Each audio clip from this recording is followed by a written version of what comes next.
मसला है? कल तक का इंतजार नहीं हो रहा था? क्या हुआ, उस आदमी को खो दिया तुमने जो आसमान से पैसा बरसाने वाला था?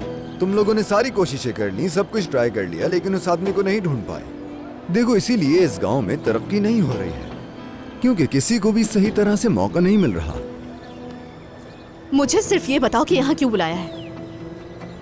हिसाब किताब के लिए बुलाया है। क्या तुमने पैसे नहीं लिए? सोनार, मेरे साथ खेल मत खेलो।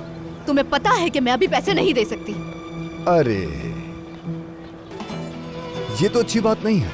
हमारा ऐसा कोई एग्रीमेंट तो नहीं हुआ था ज़लिश।